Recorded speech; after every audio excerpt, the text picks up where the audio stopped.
Welcome to Awakening You channel. If you appreciate what we do, please support us. Thank you. Dear ones, I am Archangel Michael. Well done, starting a new week.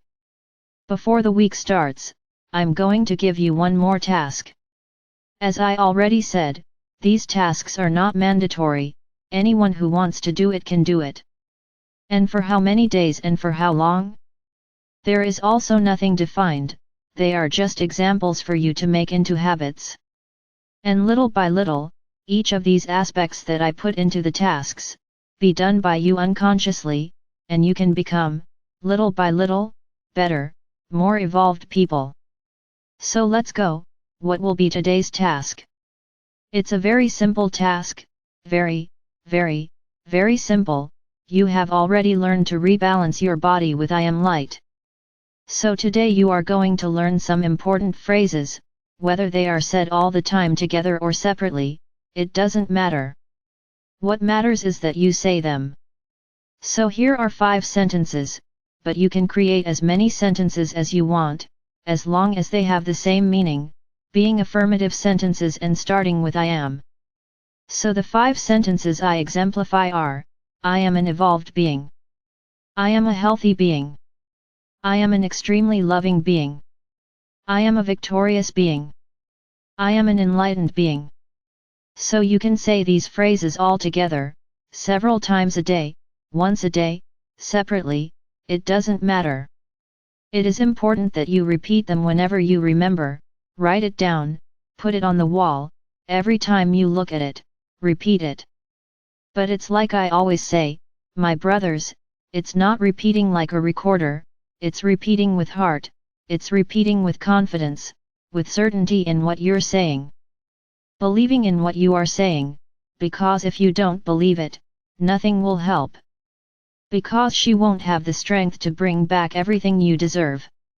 Of course, as I already said here, words have power, if you speak without the feeling of your heart, that goes to the universe, yes, because you said so, but it goes at a very low intensity, it goes at a very low speed. Words are like that toy that you throw in the air and it comes back to your hand. So when you speak from the heart, it's as if you launch that sentence at an absurd speed, and it comes back with the same intensity returned by the universe. Now if you speak without heart, the speed is so low that it practically doesn't leave your hand, the sentence goes back and forth, without any result. Because you didn't put in what is necessary, which is feeling, which is trust, which is believing. Thinking at the level of particles, as Sananda already explained, it is as if you spoke, but did not give the necessary magnetism to the words, so that they attract the result in the universe. So, they will attract very little and you will have almost no results. Now if you speak from the heart, if you speak with confidence, there will be an immense magnetism and it will attract everything that corresponds to what you said, and it will be returned to you with the same intensity.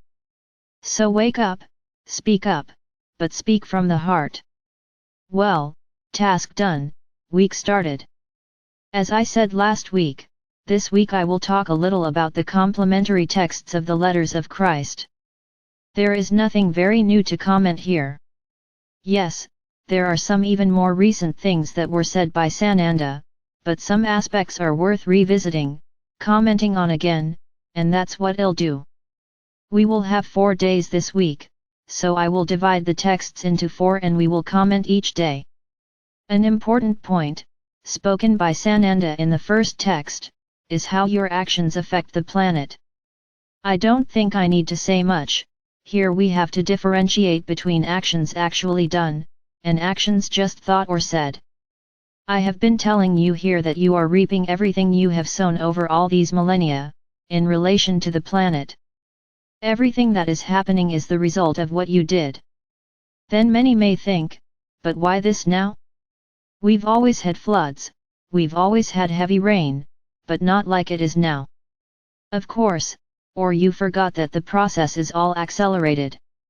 I said it already. Everything is accelerated, so everything is happening faster, more often, and more intensely. but it is all the result of the disrespect you had towards Gaia. As I have already said here and will repeat, none of you are completely clean when it comes to actions against Gaia. Then many will think, no, but I've been taking care of Gaia since I was little.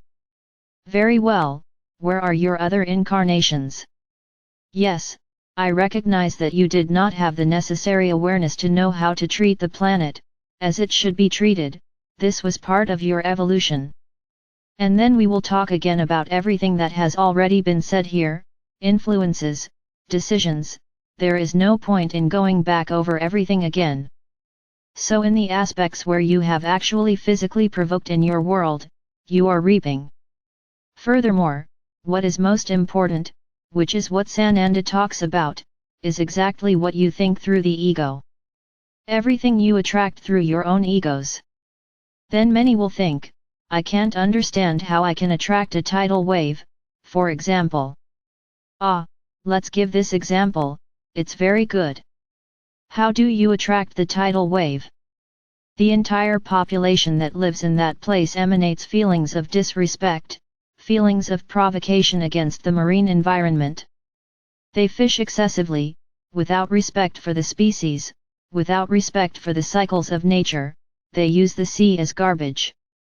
So that's what I say to you, my brothers, this doesn't happen because of a decision just by those who are here now.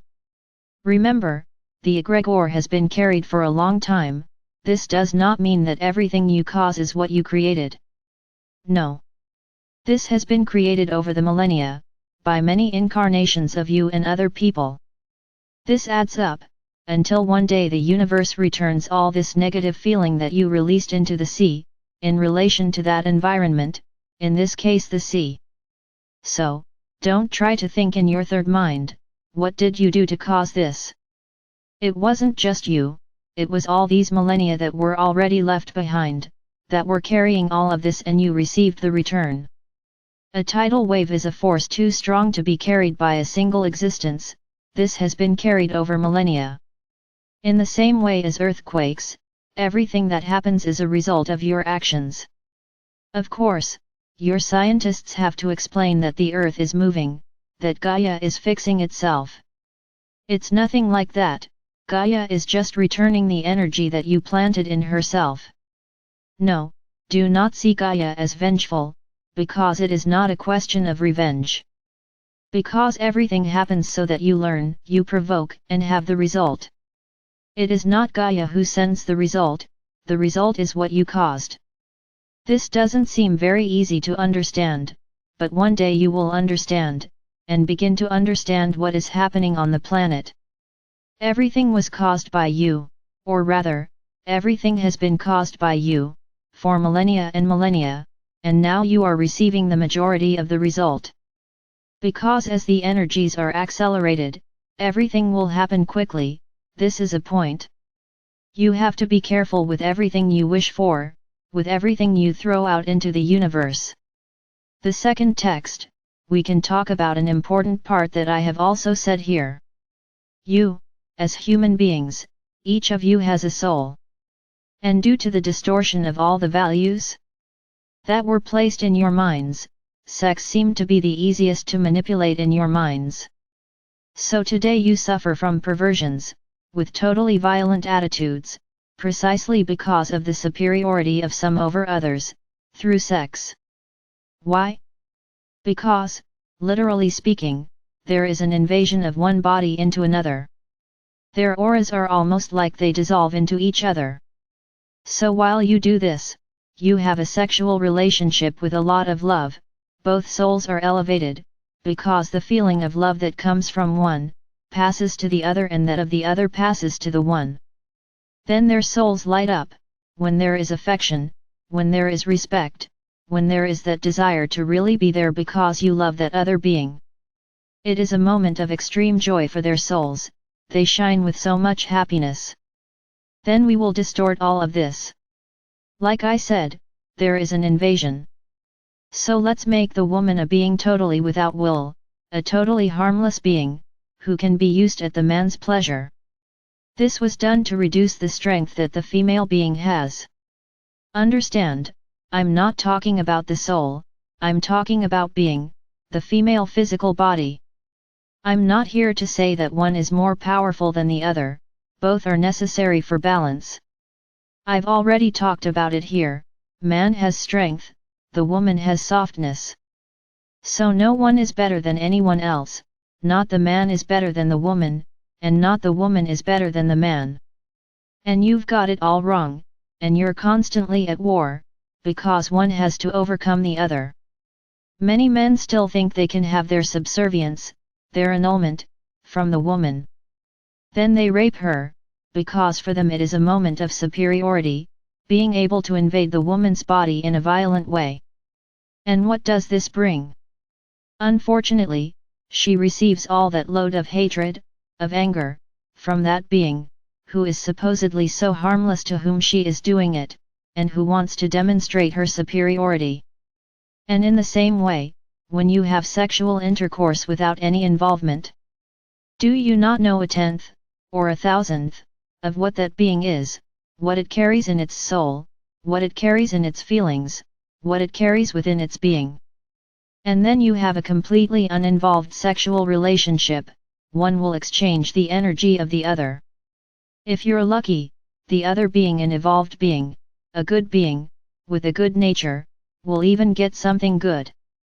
But most of the time, these relationships happen through drinks, through drugs, through pleasure for the sake of pleasure. So the energy exchanged there is horrible, it is an energy of very low vibration, and you accumulate this in your bodies. There's no way not to do this, one invaded the other's body. It is not literally saying that the man invades the woman's body, not the woman also invades the man's body. So they both carry each other's energy. And I can extend this to couples, who often think that having sex erases all the hurt, erases everything bad that was said, erases all the ugly things that were said during a fight. Then the fight is over, show your love through sexual intercourse. And everything that was said, and everything that was felt, was erased? Look, if you are beings who really don't absorb anything the other person said, congratulations, then you're fine. Now at that moment you will let yourself be carried away, you will have that act to demonstrate that you still love that person, but the anger, the feeling, the hurt will be there, and it will also be exchanged. That feeling that is supposed to be love will be so small that when it ends there, you will feel horrible.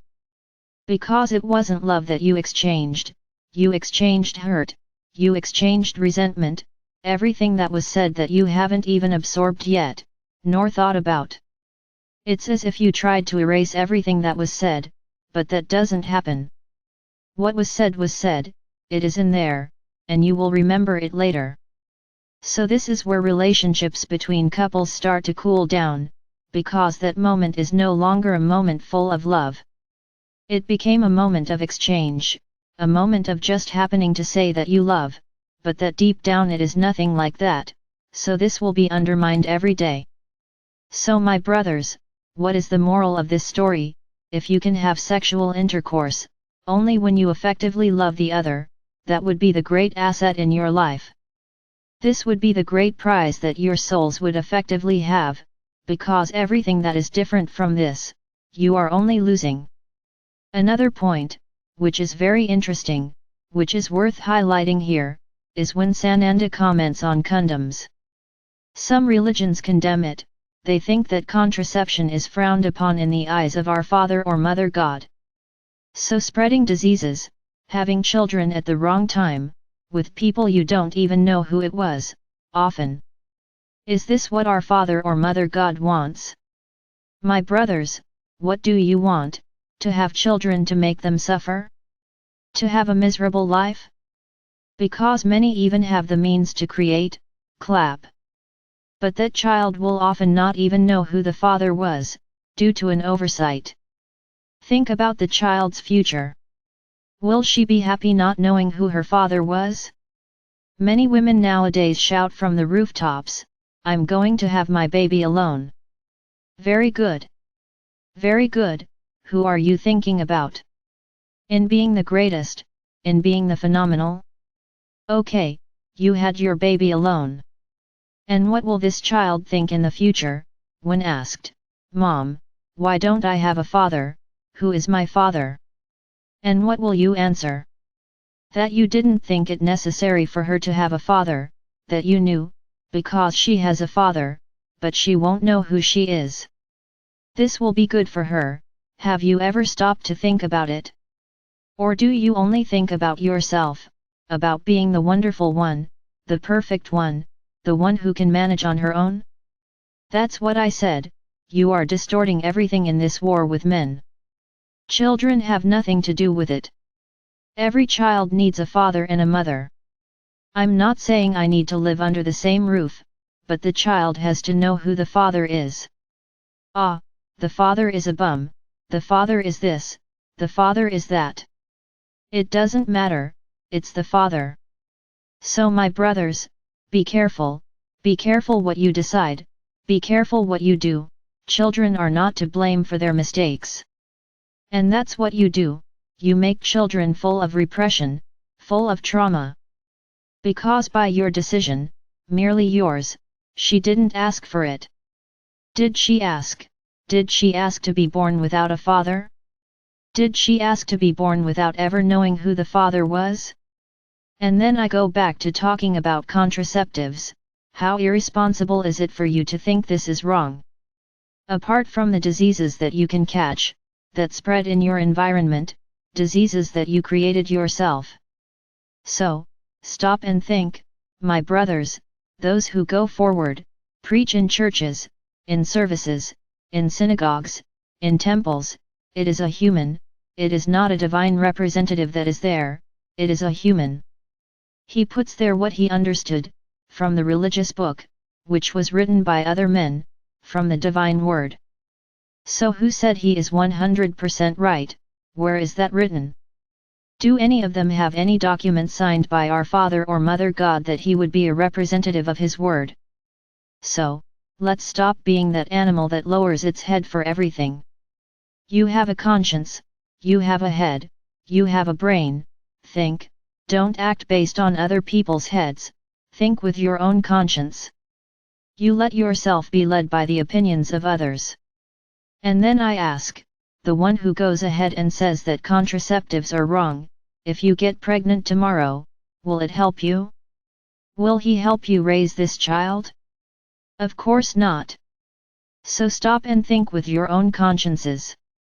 No one is a representative of the divine, there is a man, who was taught to repeat what someone understood, from the words that were said. Just that. What if he got it wrong? Poor you, if you follow exactly what he is saying. In text number 3, Sananda comments on the existence of a God. First, your religions imposed on you a vengeful God, a punitive God, where they always used the word, or rather, they always blamed everything bad that happened in their lives on the divine, for their own actions. So it was a way to keep them under control.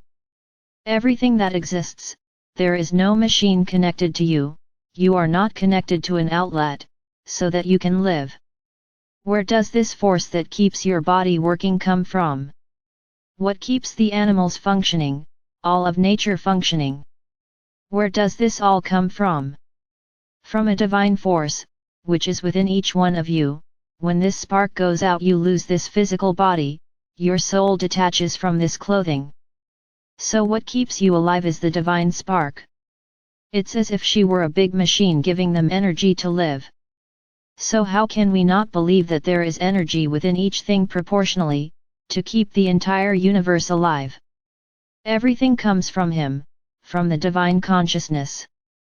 So don't doubt that there is a much greater force, or you wouldn't stay alive all the time, you would have to recharge somewhere, because inside there would be a battery, if you didn't recharge yourself you would die. But nobody does that. You stay alive, breathing, your body's functioning, while you sleep. So it's not a conscious thing, either. Everything is prepared to work alone, without the interference of your brain, your conscience. So do not doubt that there is a much greater consciousness, that there is a much greater force and that you are part of this force. When we say that you are powerful, that if you believe, that if you really emanate into the universe what you desire, you have the ability to see or create, that's exactly why, because you have this divine spark within you. You just need to believe in what you want, you just need to constantly emanate to the universe what you want, and the universe will give it back to you. Because this is the law of action and reaction. So my brothers, do not doubt that there is something very strong that manages this entire universe, that manages everything that is within it. Don't try to imagine what this force is, don't try, because you don't have the basis to understand what it is, how it is, and for what purpose.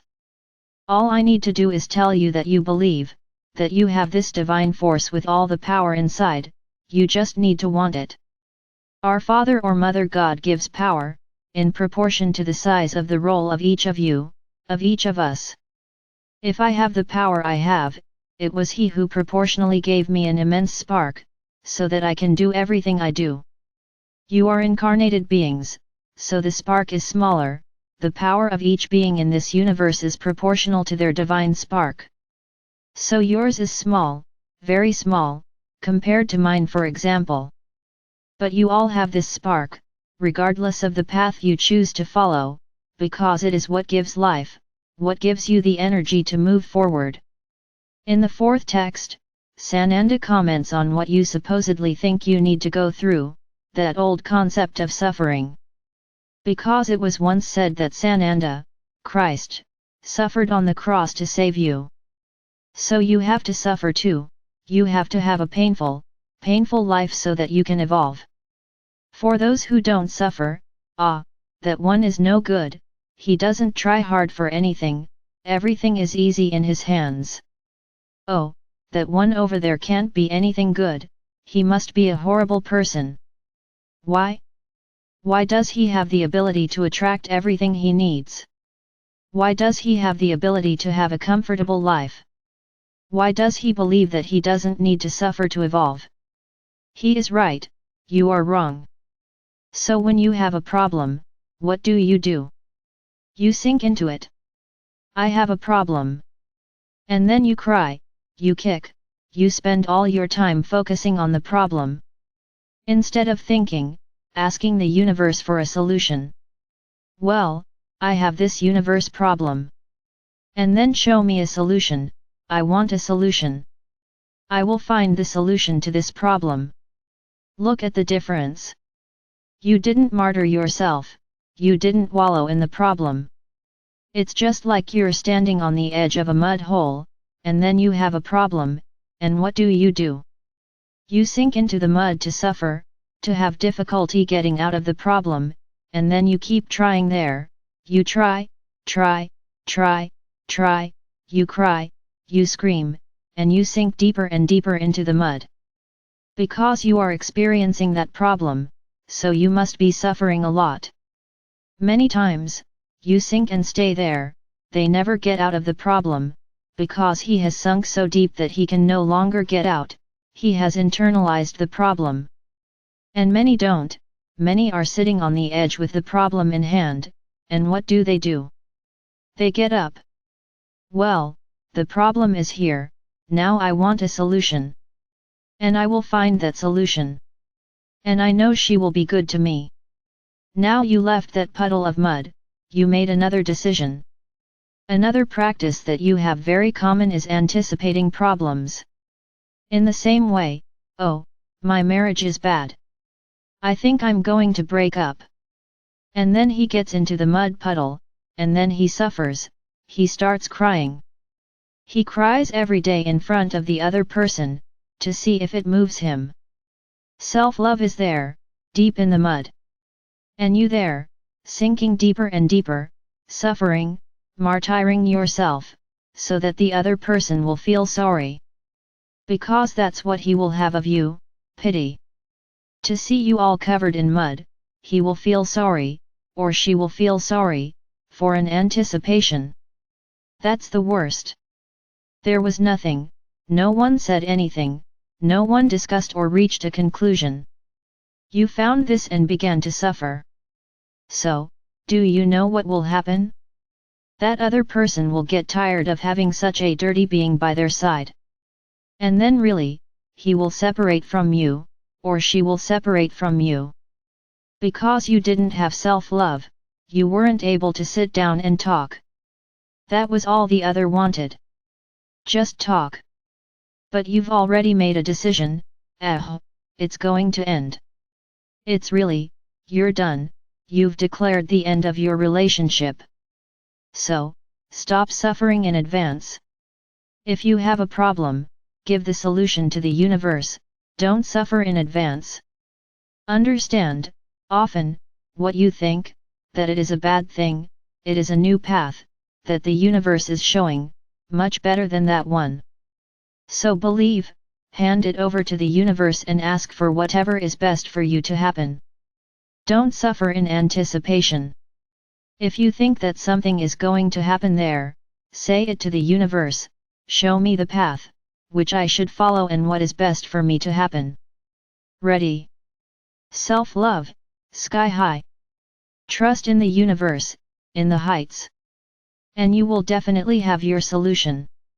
So my brothers, stop acting like poor things. You really like it when others feel sorry for you.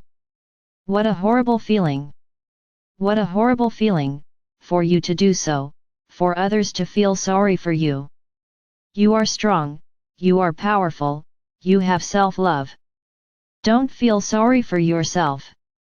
Change, do wherever you change. Ask the universe to show you how to change. Because, everything you ask for with feeling, the universe returns. This is the great maxim, this is the moral of the story, you reap what you sow. So if you are planting, requesting a solution, the universe will send it. Now, if you are reaping suffering, you are reaping pity. What will the universe send? More suffering, more pity. Please understand this. Stop acting like poor things. Stop acting inferior. Because no one is inferior, and no one is superior to anyone. You are all equal, regardless of class, color, wisdom, it doesn't matter. You are all souls, pieces of our Father or Mother God. So, everyone is equal. The paths you take are different. So, don't feel inferior or superior to anyone. Tomorrow, we will continue talking about the other texts. I am Archangel Michael. I am here, my brothers, every day, trying to open your mind and understanding more and more.